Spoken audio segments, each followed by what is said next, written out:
At dawn on the first day of the week, human history was split into before and after.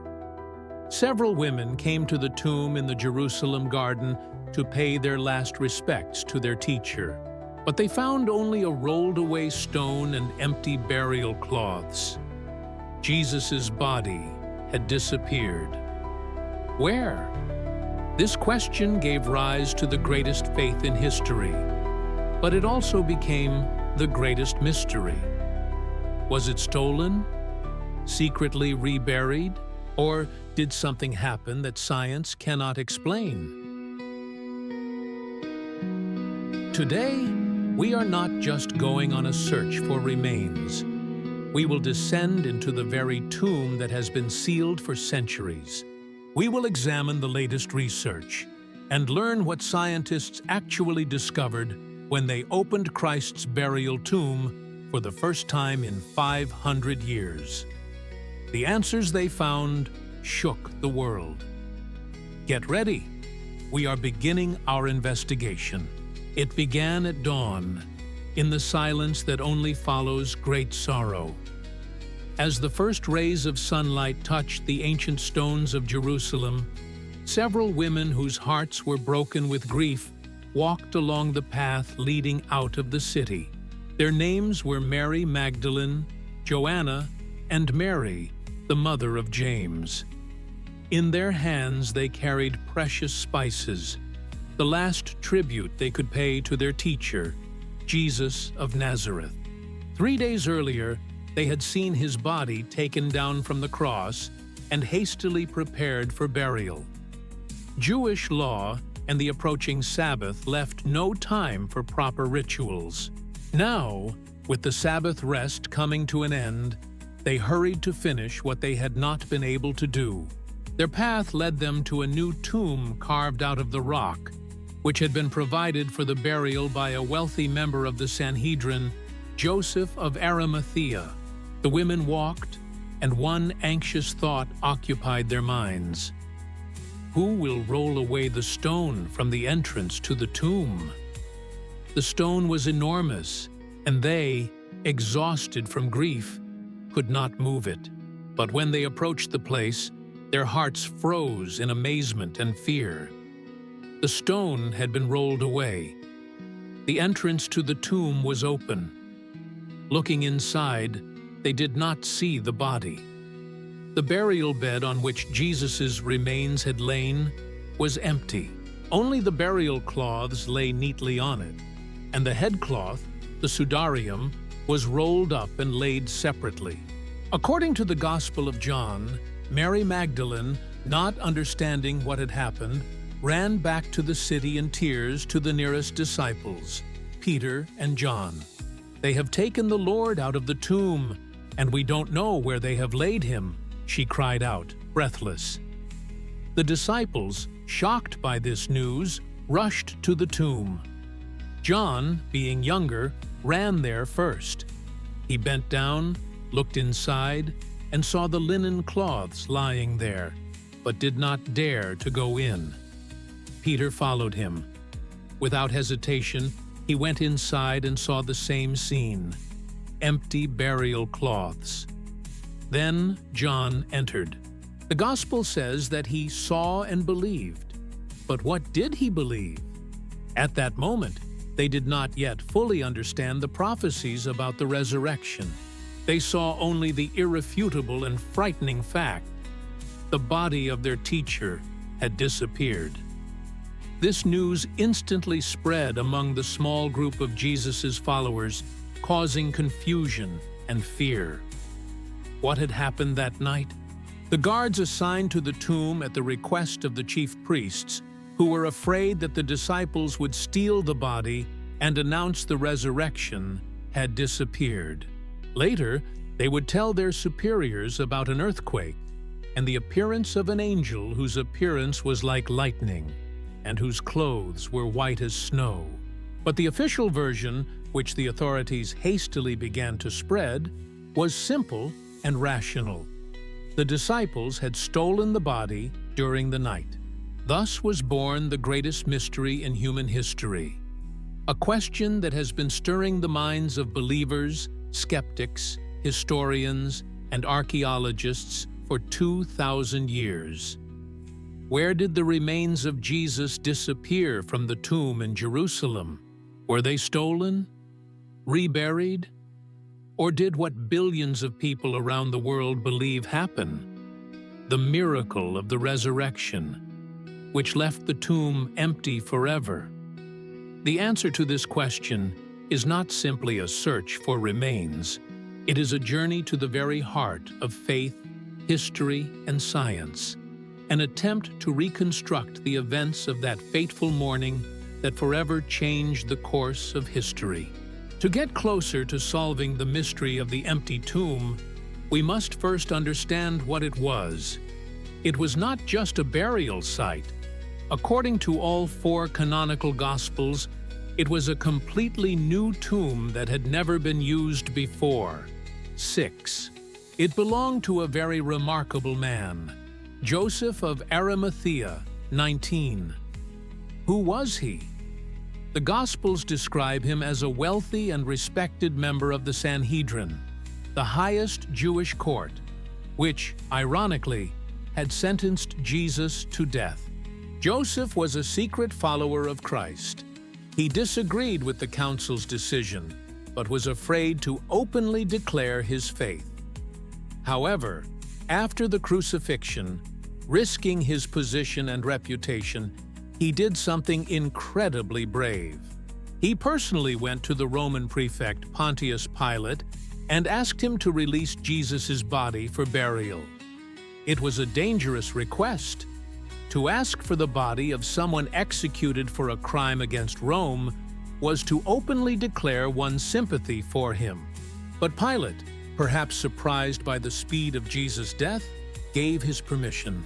Joseph bought an expensive shroud, a long linen cloth, and, together with another secret disciple, Nicodemus, who brought a mixture of myrrh and aloes weighing about 100 pounds, they prepared the body for burial according to Jewish custom. The place Joseph chose for the burial was special. The Gospel of John specifies that, at the place where he was crucified, there was a garden, and in the garden a new tomb, in which no one had yet been laid. 6. This is a key detail. The tomb itself was carved out of rock, which was typical for the burials of wealthy people in Jerusalem in the 1st century AD, unlike simple graves in the ground, which were intended for the poor.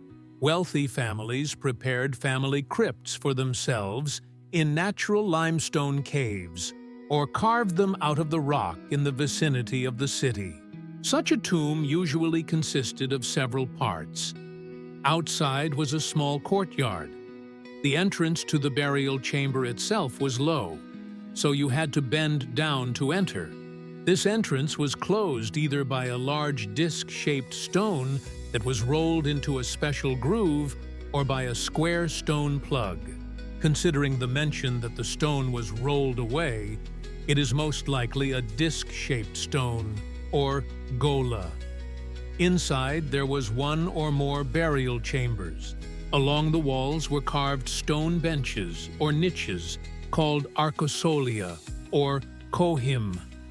The body of the deceased, wrapped in shrouds, was placed on such a stone bed. It remained there for about a year. This period was called the primary burial. The Jews believed that the soul of the deceased still hovered near the body. After a year, when the flesh had completely decayed, the bones were collected, cleaned, and placed in a special stone box called an ossuary. The ossuary was then placed in a small niche in the wall of the same tomb. In this way, a family tomb could serve as a resting place for many generations of the same family. The tomb in which Jesus was laid was new, meaning that there were no other burials in it yet. It was intended for Joseph himself and his family, but he donated it to his teacher. The fact that the tomb was located in a garden is also significant. This indicates that the place was well kept and privately owned rather than a public cemetery. Thus, the place of Jesus' final resting place was not accidental. It was an expensive new tomb carved out of rock, belonging to an influential man and located in a private garden near the place of execution. These details, described in ancient texts, will be key landmarks for archaeologists who, centuries later, will try to find this sacred place. After the disappearance of Jesus' body and the birth of Christianity, Jerusalem underwent dramatic changes. In 70 AD, after the Jewish revolt, the city was practically wiped off the face of the earth by Roman legions. About 60 years later, in 135, Emperor Hadrian built a new Roman city, Aelia Capitolina, on its ruins. Jews were forbidden to enter it. The places associated with the life of Jesus seem to have been lost forever under new streets and buildings. The Christian community, persecuted and small in number, could only preserve the memory of the sacred places in oral tradition. Almost 3 centuries passed. The empire that crucified Christ had changed beyond recognition. At the beginning of the 4th century, Emperor Constantine the Great not only ended the persecution of Christians, but made Christianity the foundation of his power. It was a turning point in history. The emperor's mother, Helena, was a devout Christian. Around 326, already at an advanced age, she undertook a grand pilgrimage to the Holy Land. Her mission was not simply a personal spiritual quest. It was a state task to find, identify, and perpetuate the sites of the events of the Gospel. Helena arrived in Jerusalem, then known as Aelia Capitolina, with imperial authority, vast resources, and an entourage. But how could she find a specific tomb in a city that had been completely rebuilt? Where could she look for traces of Joseph of Arimathea's garden 300 years later? Helena and her advisors, including the local bishop Macarius, relied on several sources. First, there were the texts of the Gospels, which provided key landmarks. The tomb was located outside the old city walls, near the place of crucifixion, Golgotha. Second, there was the oral tradition of the local Christian community, which, despite persecution and the destruction of the city, was able to pass down the memory of sacred places from generation to generation. The 4th century historian Eusebius of Caesarea, a contemporary of these events, wrote that pagans deliberately tried to desecrate and hide Christian shrines. This gives us the third and most important clue. The Romans, seeking to eradicate the cult of Christ, built a large pagan temple on the site that Christians revered as Golgotha and the tomb. This was done by order of Emperor Hadrian in the 2nd century. Ironically, the act of desecration became an act of preservation. The pagan temple, dedicated to the goddess Venus, or Jupiter according to other sources, became a kind of marker that unmistakably pointed to the place they were looking for. It was built on a high platform that covered and concealed both the rock of Golgotha and the nearby tomb. Local Christians knew about this and, as is believed, pointed out this temple to Helena and Bishop Macarius. It was a bold assumption that required decisive action. It was not enough to simply conduct excavations. The massive and functioning Roman sanctuary had to be demolished. But Helena had the authority and the will of her son, Emperor Constantine. She ordered the Temple of Venus to be destroyed and the artificial mound beneath it to be cleared. This was the beginning of one of the most famous archaeological quests in history, which could lead either to the greatest discovery or to complete failure. Empress Helena's order was carried out with astonishing speed. dozens, if not hundreds, of workers set about demolishing the pagan temple. This was not simply dismantling, but an act of symbolic victory of the new faith over the old. Marble columns, statues of gods and goddesses, altars on which sacrifices were made, all were destroyed and carried away. Then the most laborious stage began.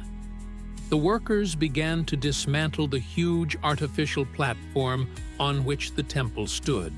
Layer by layer, they removed the earth, stones, and construction debris with which the Romans had filled the site almost 2 centuries earlier. Eusebius of Caesarea, describing these events, uses very vivid imagery.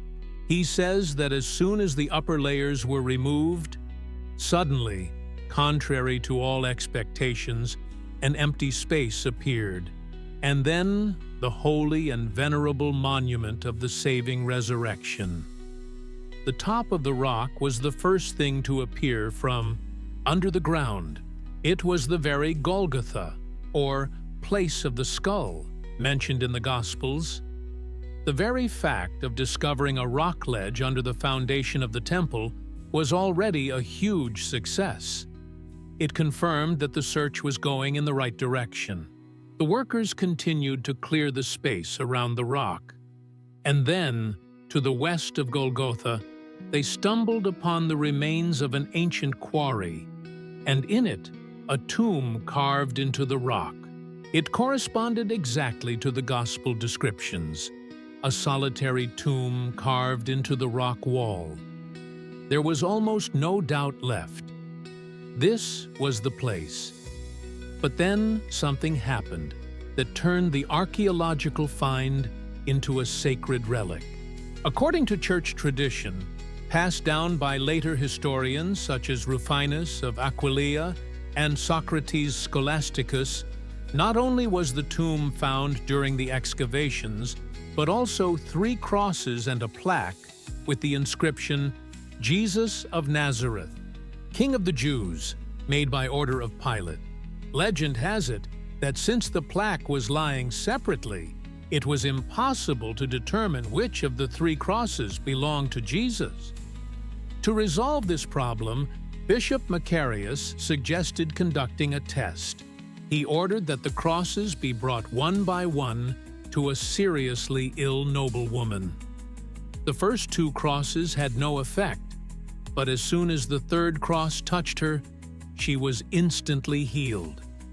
Thus, the life-giving cross of the Lord was found. Modern historians are skeptical about this part of the story, noting that Eusebius, the earliest witness, makes no mention of the discovery of the crosses. This pious legend probably arose later to enhance the significance of the discovery. However, the main discovery, which even skeptics do not doubt, was the tomb itself. Emperor Constantine, upon hearing of his mother's success, was delighted. In a letter to Bishop Macarius, he called the discovery a miracle of miracles, and immediately ordered the construction of a grand temple complex on the site, which was to surpass all existing temples in the world. He ordered that the best architects and unlimited funds be allocated. The builders were faced with a unique task.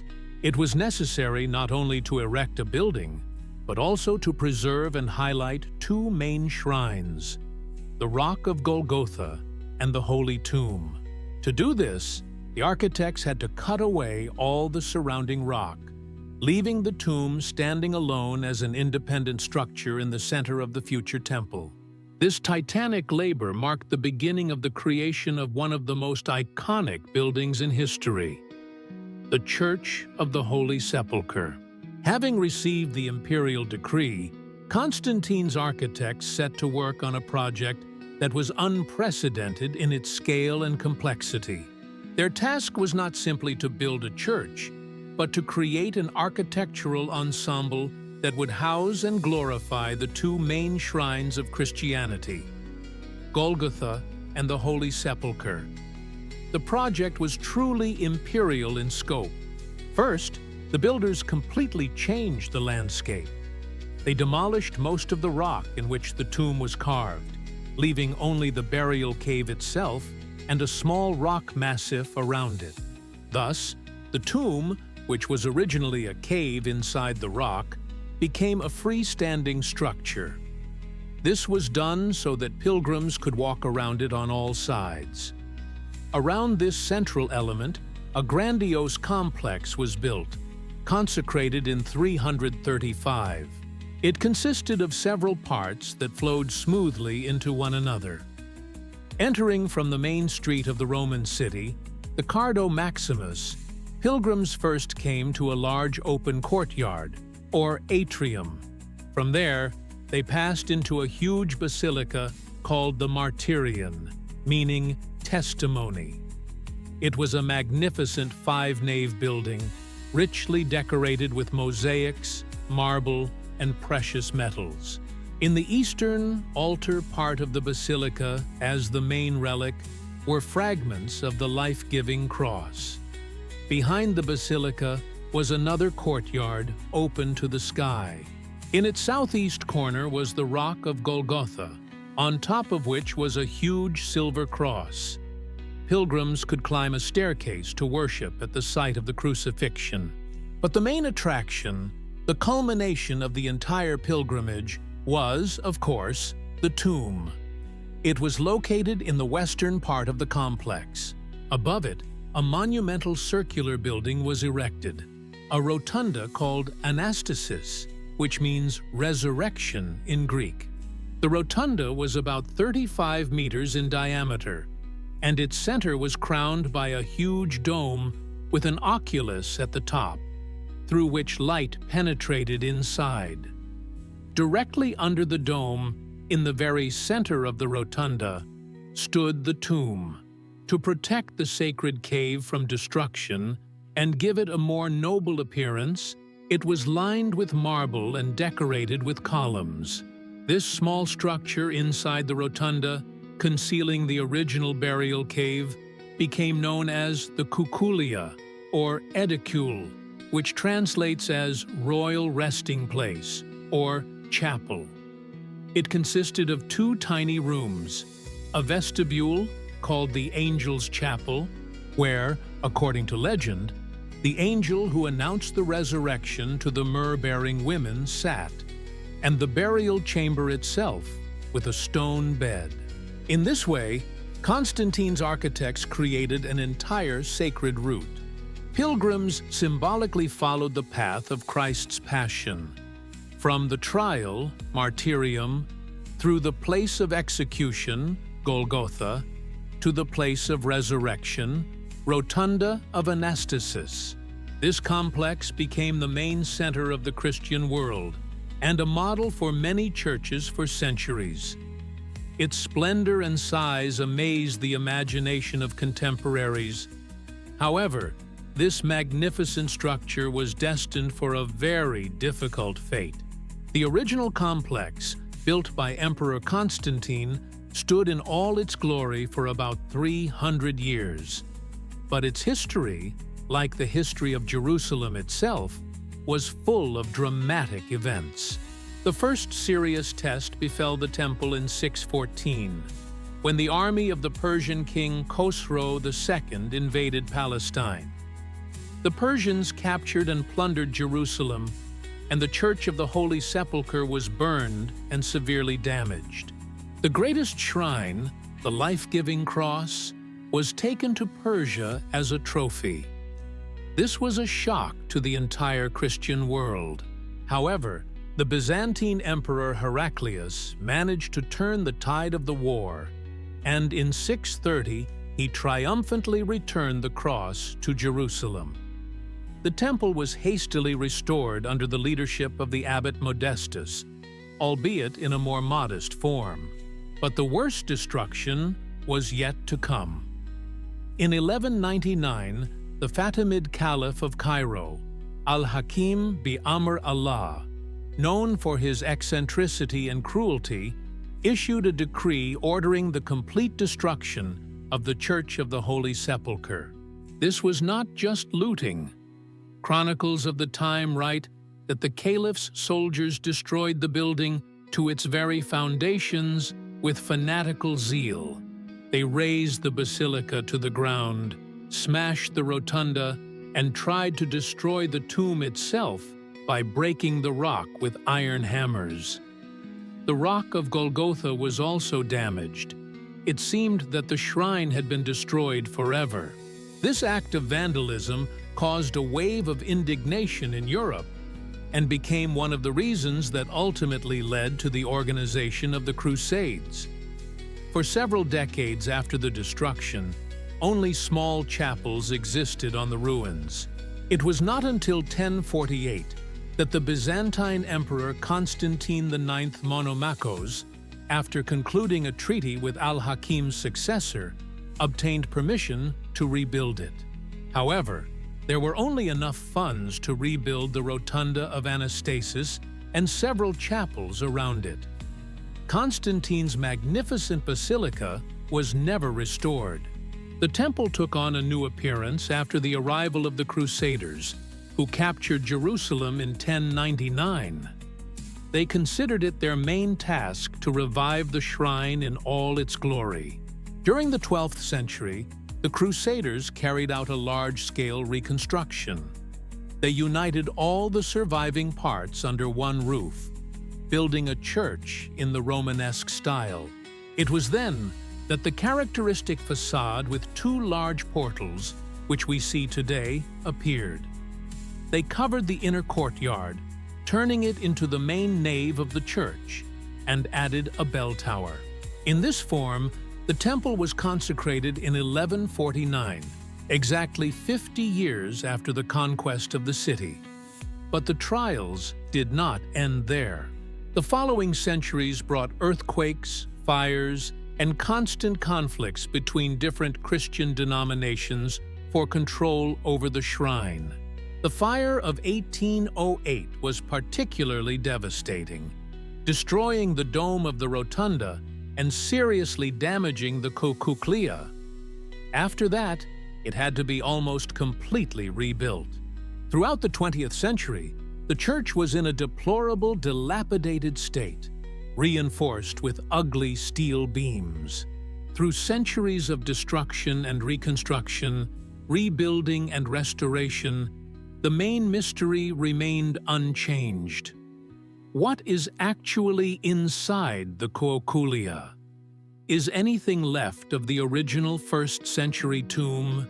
The cochlea, or edicule, has always been the heart of the Church of the Holy Sepulchre.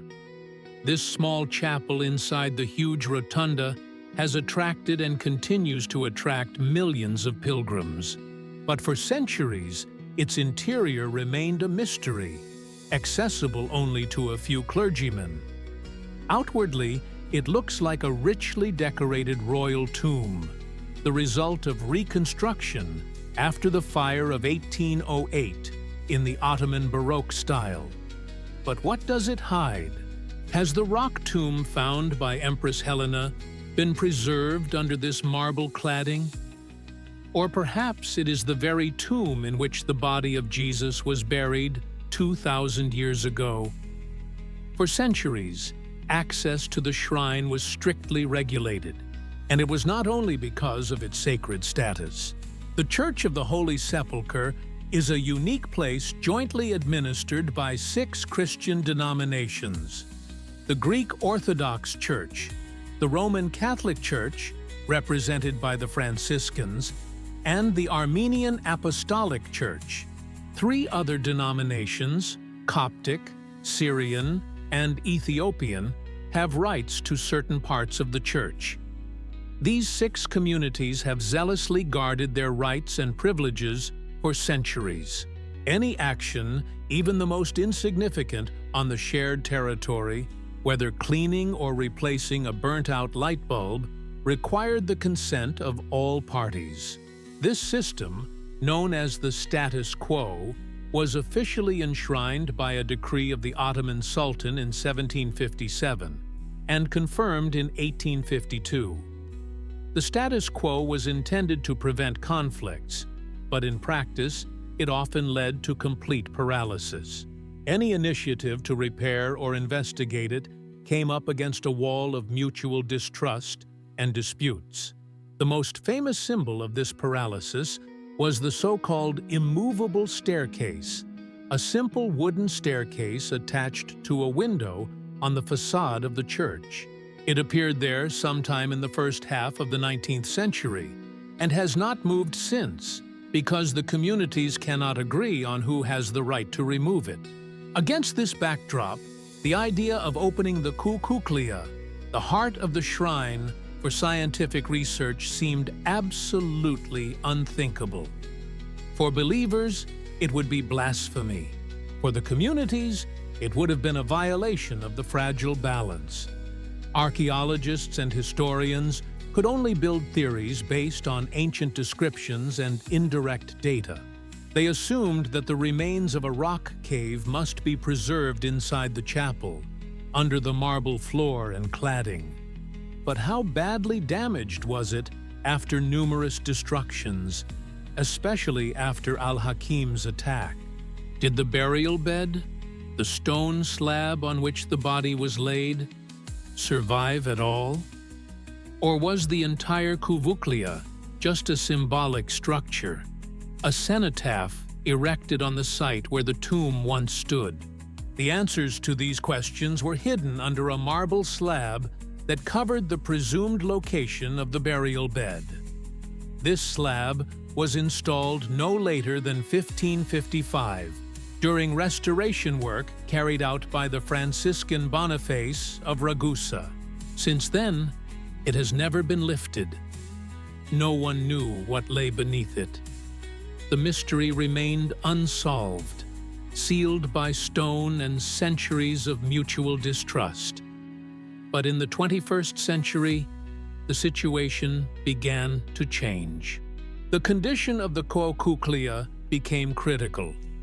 After the earthquake of 1927, its structure was dangerously weakened and held together only by ugly steel beams installed by the British authorities in 1947. It became clear that without urgent restoration, the shrine could simply collapse. By the early 2000s and 10s, the need to restore the crucifixion had become undeniable. The structure was so fragile that the Israeli authorities responsible for public safety at the site threatened to close access to the shrine if the communities did not reach an agreement. Pressure from engineers, historians, and even governments, including King Abdullah II of Jordan, the traditional patron of Christian holy sites in Jerusalem, finally had an effect. In March 2016, a historic event took place. The three main communities, Greek Orthodox, Catholic, and Armenian, signed an agreement to begin a comprehensive scientific restoration of the edicule. It was an unprecedented act of trust and cooperation. The project was led by a team from the National Technical University of Athens under the direction of Professor Antonia Moropoulou. This was the same team that had successfully restored the Acropolis in Athens, so their experience and scientific reputation were impeccable. The project budget was approximately $4 million, raised through donations from around the world. Work began in May 2016. Restorers surrounded the crucifixion with scaffolding and began the painstaking process. They dismantled the outer marble cladding, reinforced the masonry, and cleaned the candle soot that had become ingrained in the stone over centuries. But the world held its breath, waiting for something else. The restoration project provided a unique, perhaps once-in-a-lifetime opportunity to look inside the tomb itself, to lift the marble slab that had covered the burial bed since 1555. This decision was the most difficult. It required not only technical courage, but also spiritual agreement. Many believers and clergy feared that opening the shrine would desecrate it. However, scientific interest and the need to understand exactly what they were restoring prevailed. The scientists received permission, but with one strict condition. They would have only 60 hours to conduct all their research inside the tomb. After that, it would have to be sealed again. The moment of truth came on the evening of October 26, 2016. The Church of the Holy Sepulchre was closed to the public. Inside the rotunda, in a ringing silence, only a few dozen people gathered. Leaders of Christian communities in full regalia, restorers, and a National Geographic film crew that had been granted exclusive rights to document the event. The atmosphere was electric. Before everyone's eyes, workers pried up a heavy marble slab weighing several hundred kilograms and slowly moved it aside. For the first time in almost 500 years, the human eye saw what lay beneath it. It was a moment that had been awaited for centuries. What would they find? Confirmation of their faith? Or perhaps a disappointing void? Emotions were running high. Archaeologist Frederick Heberts of National Geographic later admitted, "My knees were shaking when I realized what we were about to see." The world held its breath, waiting for the answer to a question that had been asked on that very first morning at the empty tomb.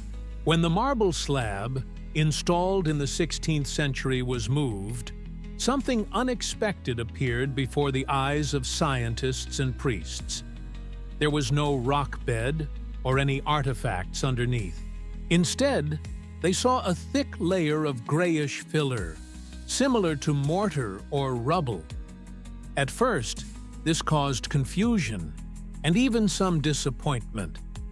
Was there really nothing under the slab? Was Al-Hakim's destruction so complete that only ashes remained of the original tomb? The team worked non-stop, knowing that every minute counted. They began to carefully clear away the filler. The work continued throughout the night, and then, after several hours of painstaking labor, a second, far more important discovery awaited them beneath the layer of filler. One of the restorer's tools struck something solid. Clearing the area, they saw another marble slab, the existence of which no one knew about. This second slab was gray in color, completely different from the beige one above. It was cracked in the middle, and a small but distinct cross was engraved on its surface. The style of the engraving, rays widening toward the ends, immediately led experts to conclude that it was a cross from the Crusader era, probably from the 12th century. It was a remarkable discovery.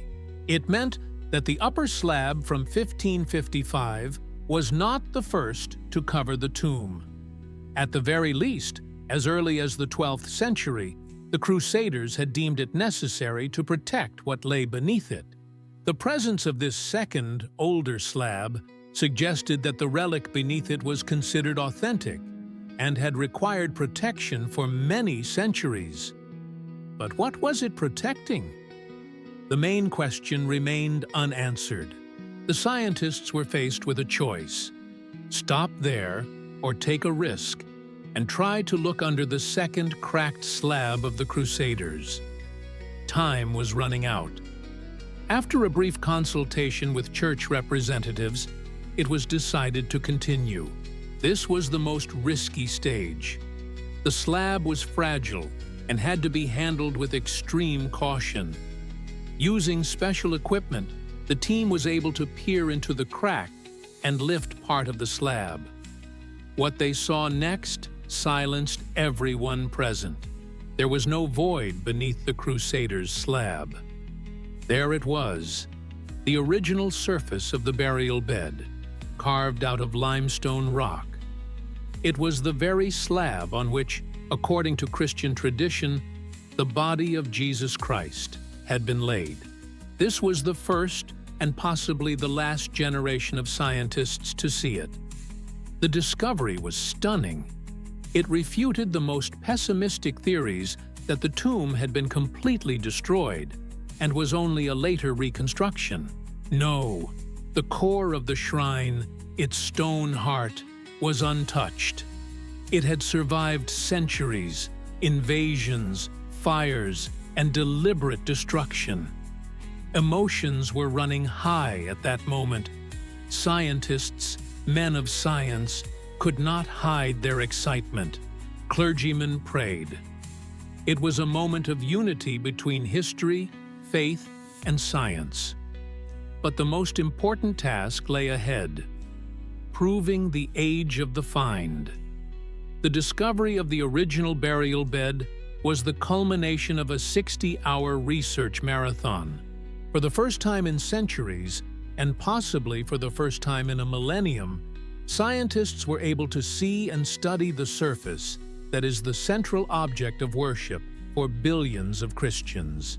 It was a limestone slab carved directly into the rock, forming a kind of shelf or bench inside the burial chamber. Despite attempts to destroy it in 1909, it survived. Its surface was smooth, worn by time and possibly by the touch of countless pilgrims in the early centuries of Christianity. This discovery was of enormous scientific and historical significance. First, it confirmed that the Church of the Holy Sepulchre is not simply a memorial built on the supposed site. It was built around a real burial structure that fully corresponds to descriptions of first-century Jewish tombs. It was not a symbolic construction, but a genuine archaeological site.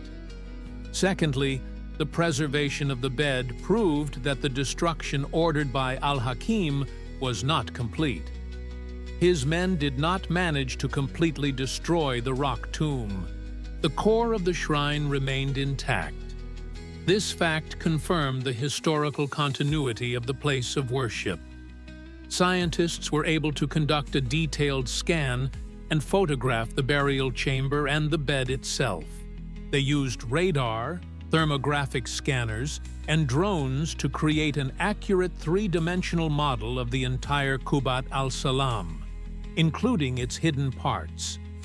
This allowed them to document the condition of the shrine with unprecedented accuracy. But for science, simple visual confirmation was not enough. It was necessary to obtain material evidence of the age of the structures. The most important object for dating was the mortar that held the original burial bed, and the second, marble slab of the Crusaders together. This mortar was put there when they first decided to protect the tomb and cover it with a slab. If they could date this mortar, they could say with high accuracy when exactly this happened. With the permission of the church authorities, scientists took several samples of this mortar from under the Crusader slab, from the joints between the stonework directly adjacent to the burial bed. These tiny samples, no larger than a coin, became the key to unlocking the age of the relic. They were placed in sterile containers and sent to 2 independent laboratories for dating using optically stimulated luminescence. This method allows you to determine when a mineral, in this case quartz in the mortar, was last exposed to light. For mortar, this is the moment of its manufacture and application, after which it is completely dark inside the masonry. While the world waited for the results of the laboratory analyses, the restoration of the Cucuclia continued. 60 hours passed. On October 28, 2016, after all the research was completed, the burial bed was closed again. First, it was covered with a slab bearing a Crusader cross, and then with the upper marble slab from 1555. The shrine was sealed again, possibly for many centuries.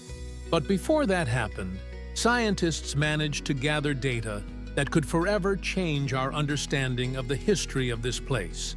After the tomb was resealed and the restoration of the Cuculia was successfully completed in March 2017, The scientific community eagerly awaited the most important results: the dating of the mortar. This data would either confirm or refute the centuries-old tradition linking this place to Emperor Constantine. According to historical sources, it was Constantine who first identified this place in the 4th century AD, demolished the pagan temple, and built the first church over the tomb. If the mortar taken directly from the burial bed dated back to this period, it would be a powerful scientific argument in favor of the authenticity of the shrine. If it turned out to be medieval or later, it would mean that the original tomb was completely destroyed, and what we see today is a structure from the Crusader era or later. The results were published in November 2017 and caused a sensation. Analysis conducted by 2 independent laboratories yielded virtually identical results. The age of the mortar taken from under the Crusader slab was determined to be 345 AD. This date pointed with remarkable precision to the era of Emperor Constantine. The temple on this site was consecrated in 335, so the date 345, with a possible margin of error of a few years, fits perfectly into the period when Roman architects and builders were working on the creation of the first temple complex. This discovery was revolutionary. It scientifically confirmed what ancient historians such as Eusebius of Caesarea had written. It proved that the tomb venerated today is the same tomb that was discovered by Emperor Constantine's envoys in the 4th century.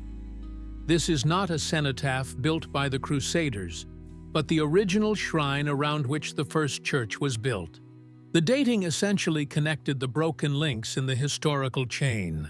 It showed that, despite al-Hakim's destruction in 1099, the main structure of the burial chamber and the bed remained intact, and it was this that was restored and protected by subsequent generations, including the Crusaders in the 12th century and the Franciscans in the 16th. Archaeologist Martin Biddle, who has studied the history of the temple for decades but was skeptical about the preservation of the original tomb, called the findings extremely important. Science cannot prove or disprove the resurrection. That is a matter of faith. Nor can it say with absolute certainty that it was in this tomb that Jesus of Nazareth was buried. That would require remains that could be DNA tested, and by definition, there are none. However, science has been able to do something else. It has proven that the place of worship known as the Holy Sepulchre is not a late medieval invention. This place was identified and turned into a shrine as early as the 4th century, just 300 years after the events of the Gospels. And since then, despite all the vicissitudes of history, it has remained unchanged. This is the most compelling scientific proof of the continuity of the tradition associated with this particular place. Scientific research in 2016 confirmed the age and authenticity of the tomb itself. But there was still one important detail mentioned in the Gospel of John. At the place where he was crucified, there was a garden, and in the garden, a new tomb. For a long time, the very existence of a garden in this place was disputed. In the 1st century AD, this area was outside the city walls of Jerusalem and was an abandoned quarry. Could a well-tended garden, as described in the Gospel, have existed here among the rocks and construction debris? New archaeological excavations, which began after the restoration of the Cuvuclia between 2020 and 2023, provided a striking answer to this question. The work was carried out in the northwestern part of the Church of the Holy Sepulchre, in an area belonging to the Franciscans. Archaeologists working under the direction of Professor Giorgio Breccia of the Sapienza University of Rome were able to explore areas of the floor that had not been opened for centuries. Passing through layers dating back to the Middle Ages and the Byzantine period, the scientists reached the 1st century. Here, they made a discovery that completed the picture obtained from the examination of the tomb. They found the remains of agricultural land that existed here before Hadrian built his pagan forum on this site. Archaeologists found terraces made of stone and irrigation channels designed for watering. But the most important find was the analysis of ancient pollen extracted from the soil layers of the 1st century. Microscopic studies revealed the presence of pollen from olive trees, figs, and other fruit crops. Seeds were also found. This was irrefutable proof that in the 1st century AD, during the time of Jesus, this abandoned quarry had been turned into a cultivated garden or vegetable garden. The rocky outcrops left after the stone was quarried were not just wasteland, but were used for agriculture. It is likely that fertile soil was brought here specifically to create an oasis of greenery. This discovery fits perfectly with the gospel narrative. Joseph of Arimathea, being a wealthy man, could well have owned such a garden in a former quarry. And the tomb, carved into one of the unused rock walls, was a natural part of this landscape. Thus, modern archaeological methods have confirmed yet another seemingly insignificant detail from the biblical text. Science has shown that John's description was not just a beautiful literary image, but an accurate reflection of reality. The place of Jesus' execution and burial was not in a deserted and gloomy area, but in a blooming garden, which gives the whole scene an even deeper symbolic meaning. These findings, together with the dating of the tomb itself, create a remarkably coherent and historically accurate picture of the events that unfolded in Jerusalem 2,000 years ago. They show that the gospel accounts, even in their details, may have a real historical and topographical basis. Despite the fact that scientific research has convincingly confirmed the antiquity and historical continuity of the Church of the Holy Sepulchre, alternative theories about the burial place of Jesus have existed throughout history and continue to exist today. The most famous of these is associated with the so-called Garden Tomb. This tomb is located north of the walls of the old city of Jerusalem, not far from the Damascus Gate. It was discovered in 1867 and is a tomb carved into the rock, very similar to the one described in the Gospels. Next to the tomb is a rock outcrop that resembles a skull, leading some to believe that this is the true Golgotha, which means skull in Aramaic. This version gained popularity in the late 19th century, largely thanks to British General Charles Gordon, who visited the site in 1883 and became its ardent supporter. His authority and charisma helped make the Garden Tomb a major pilgrimage site for many Protestant communities who were skeptical of the elaborate ceremonies and interfaith disputes at the Church of the Holy Sepulchre. The arguments in favor of the Garden Tomb seem convincing at first glance. First, it is located in a quiet, well-kept garden, which perfectly matches the description in the Gospel of John. Second, it is located outside the city walls of Jesus' time. Third, the tomb itself has an antechamber and a burial chamber, and a groove for rolling away the stone is visible near the entrance. All this creates a very authentic and moving atmosphere that attracts believers. However, from an archaeological point of view, this version does not stand up to scrutiny. Most scholars, including Israeli archaeologist Gabriel Barkay, who has studied the site in detail, have concluded that the Garden Tomb cannot be the tomb of Jesus. The main argument is its dating. The architectural style of the tomb, the shape of the burial benches, and other details are characteristic of Iron Age burials, approximately the 7th to 8th centuries BC. That is, It was carved 600 to 700 years before the events of the Gospel. By the 1st century CE, it was already a very ancient tomb, which directly contradicts the Gospel statement that Jesus was laid in a new tomb in which no one had yet been laid. In addition, during the Byzantine period, this tomb was used by Christian monks who left images of crosses on the walls.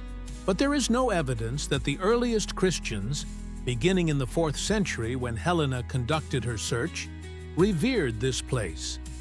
The entire tradition associated with the Garden Tomb only emerged in the 19th century.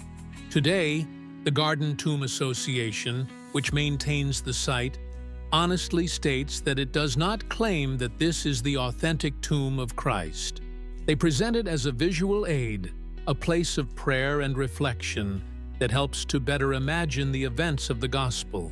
Thus, the Garden Tomb is more of a spiritual than a historical monument, while the Church of the Holy Sepulchre has a continuous 4th-century tradition of worship and now substantial scientific evidence of its age. In addition to the Garden Tomb, which is more of an alternative place of worship, there is another, much more scandalous and controversial theory associated with the so-called Talpiot tomb. This story is more like a detective thriller than scientific research, and it has caused a storm of indignation in both academic and religious circles.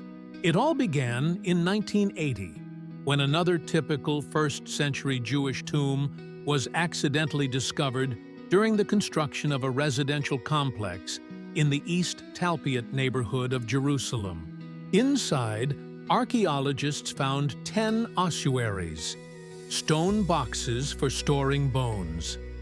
This was a standard find for Jerusalem, and after cataloging, the ossuaries were transferred to the Israel Antiquities Authority's storage facility. For 26 years, they were almost forgotten.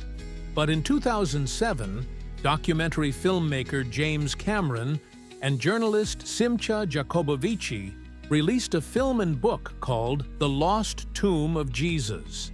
They claimed that the tomb in Talpiot was none other than the family tomb of Jesus Christ and his relatives.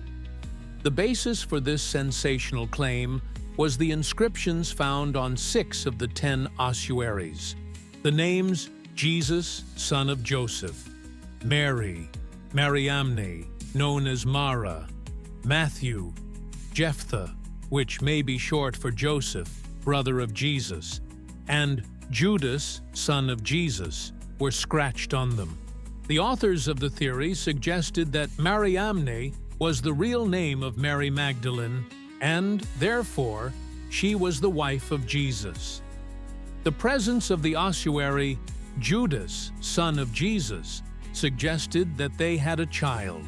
This theory, if confirmed, would have overturned the very foundations of Christianity. It would mean that Jesus did not rise bodily, but that his remains were reburied in a family tomb. There was no disappearance of the body. However, the scientific and archaeological community almost unanimously rejected this theory as unfounded and speculative. The criticism was devastating on several points. First, all the names found in the tomb were extremely common in 1st-century Judea. Jesus, Yeshua, Joseph, and Mary were among the most popular names of the time. Statisticians have calculated that there could have been many family tombs with a similar set of names in Jerusalem at that time. Finding this unique coincidence is like finding the graves of Ivan, son of Peter, and his wife Mary in a 20th-century Moscow cemetery and declaring that they are the royal family. Secondly, the identification of Mariamne with Mary Magdalene is pure speculation, not confirmed by any reliable historical sources. Thirdly, the reading of the inscription Judah, son of Jesus, is highly questionable. Most leading epigraphers, specialists in ancient inscriptions, believe that the inscription has been misread. Finally, The very idea that the family of Jesus, a Galilean, would have had an expensive family tomb in Jerusalem contradicts what we know about them from the Gospels. Thus, the overwhelming majority of scholars consider the Talpiot tomb to be a random burial site with no connection to the historical Jesus. This case has become a textbook example of how the pursuit of sensation and selective interpretation of data can create a sensational but completely unscientific myth. It shows how important it is to distinguish serious archaeological research from speculative theories that only distract from the true story. So where did the remains of Jesus disappear from the Jerusalem tomb? Having traveled from 1st century Jerusalem to modern laboratories, we can now piece together the threads of our investigation. The story begins with an indisputable fact recorded both in the Gospel texts and in disputes with their opponents. The tomb was empty. It was this event, the absence of the body, that gave rise to Christianity. For believers, the answer is simple and lies at the heart of their faith: the resurrection. The body did not disappear, but was transformed, conquering death. This answer lies beyond the realm of scientific knowledge and cannot be confirmed or refuted by archaeology. What can science say? Modern research, especially the restoration work carried out in 2016, has made a striking discovery. No remains were found, but the authenticity of the place where this story began was confirmed. Science has proven that the Church of the Holy Sepulchre was built on a real site, not a fictional one. The dating of the mortar to 345 AD irrefutably proves that it was this tomb that was identified and enclosed in the church during the reign of Emperor Constantine. This, in turn, means that as early as the 4th century, the local Christian community had a very strong tradition pointing to this particular place. 300 years is a long time, but not insurmountable for the transmission of an oral tradition about such a significant site. The discovery of the remains of a 1st century garden further strengthens the connection between this place and the Gospel accounts. Archaeology has shown us that the landscape described by John is not a figment of the imagination. Thus, science does not answer the main theological question of where, but it does answer the question of where, with a high degree of probability. It confirms that at the center of the main temple of the Christian world is the very tomb of the 1st century that was found empty.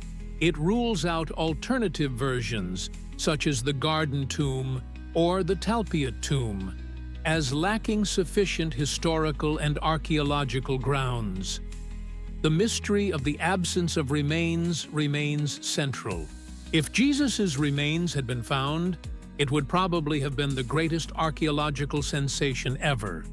But it would have been the end of Christianity as we know it. The paradox is that it is precisely the absence of evidence, the emptiness, that is the main proof of faith. Archaeology in this case is not a refutation or confirmation of faith, but an independent witness. It confirms the authenticity of the scene where the drama unfolded. It tells us, yes, there was a rock called Golgotha. Yes, there was a garden nearby. Yes, in this garden, there was a new tomb carved out of the rock. And yes, this tomb has been venerated as the site of the resurrection continuously since the 4th century. What happened inside that tomb on that mysterious night between Holy Saturday and Easter morning remains a question that each person must answer for themselves, based on their worldview, knowledge, and faith. The mystery remains unsolved, but it has found its precise geographical and historical location.